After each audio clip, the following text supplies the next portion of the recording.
हाय बच्चों, कैसे हैं आप लोग। आज एक आपको दिखा रहे हैं स्फीयर का वॉल्यूम निकालना। और हमने लिखा है कैलकुलस का कमाल। तो स्फीयर का वॉल्यूम तो जनरली जो 9-10 तक पढ़े हैं उनको पता ही नहीं कि निकलता कैसे है। भाया कैलकुलस ये निकलना काफ़ी आसान है। भाया कैलकुलस कैसे निकलता है, चलिए उसके बारे में बताते हैं। एक चीज़ तो आपको पता होगा कि किसी भी चीज़ के एरिया में, याद रखिएगा, एरिया में उसके हाइट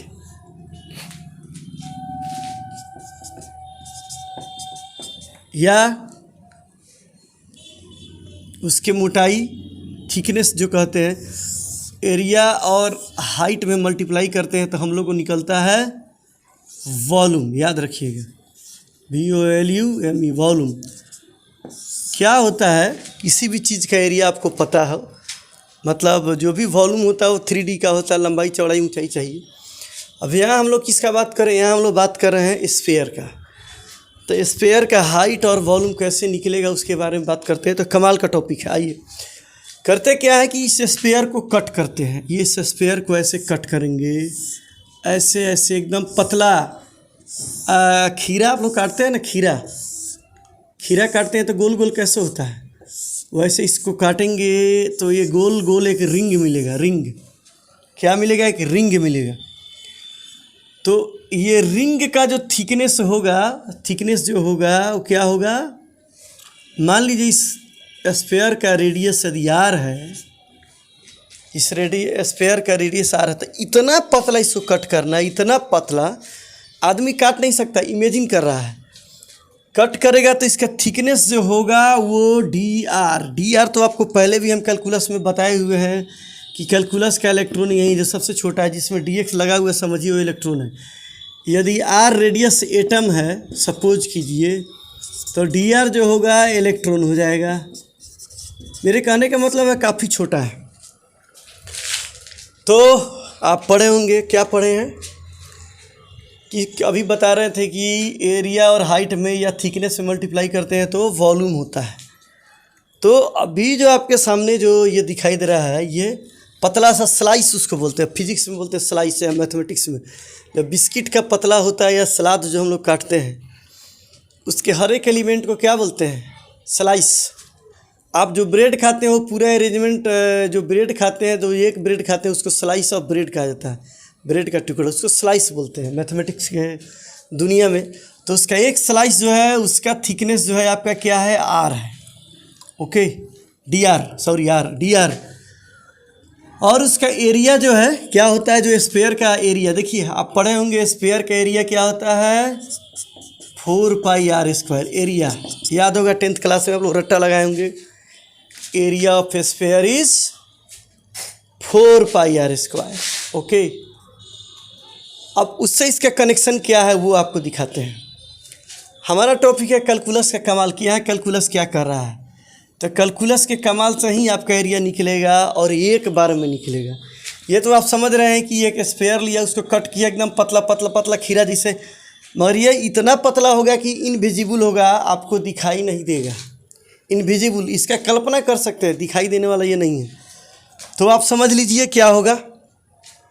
तो इसका जो थिकनेस होगा, मोटाई होगा, वो होगा dr, मगर एरिया जो होगा 4πr²। एरिया जो होता है प्लेन चीज़ का लिया जाता है, बिल्कुल सरफेस, सतह जो है एकदम मतलब हॉरिजॉन्टल, जैसे ज़मीन का नहीं होता वैसे।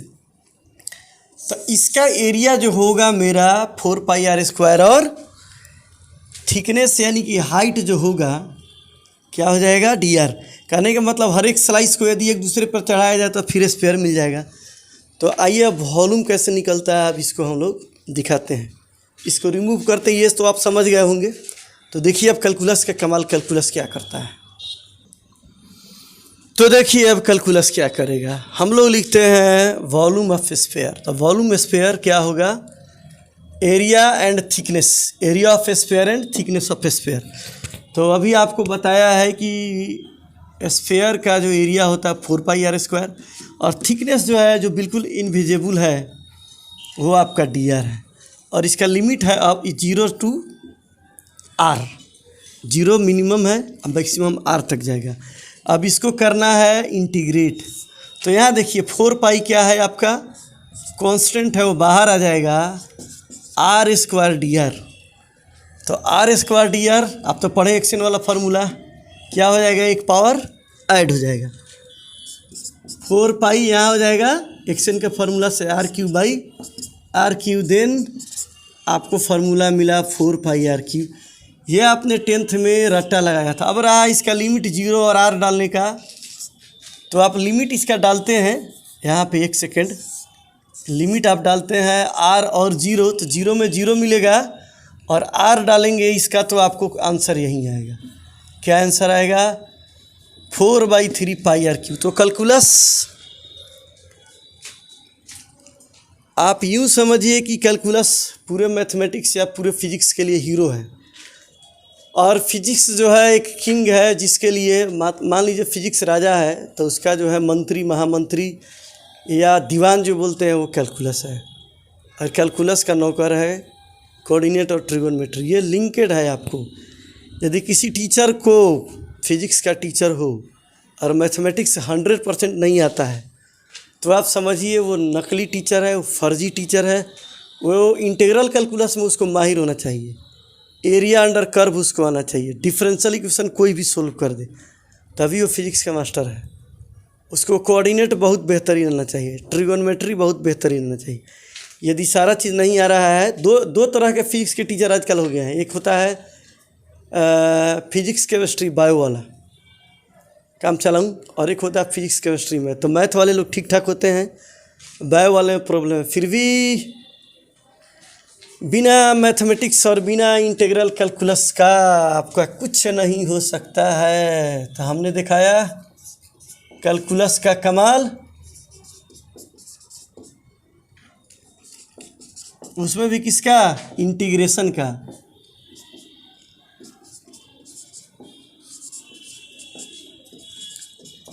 आपको इंटीग्रेशन नहीं आता है, मतलब न आपको मैथ आता है न फिजिक्स आता है, आप एकदम खत्म आदमी हैं, कुछ नहीं हो सकता है आपका।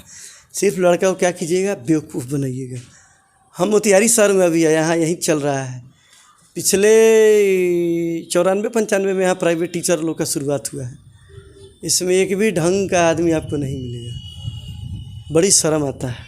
हम लोग तो पढ़ाई लिखाई पटना बाहर वगैरह की है, और यहाँ जो है पूरा एकदम ठगबंधन चलता है। कैसा, ये खेलता है सब, क्या बोलते हैं, गोइंग 20 को फिजिक्स वाला मैथ वाला के यहाँ भेजेगा, मैथ वाला 20 को फिजिक्स में, फिर दोनों केमिस्ट्री में। तो इसी तरह गोइंग करके ग्रुप बनाता है सब। तो शायद आपको इंटीग्रल कैलकुलस का कमाल नज़र आया होगा। चलिए वीडियो करते हैं समाप्त। जय हिंद, जय बिहार, जय चंपारण।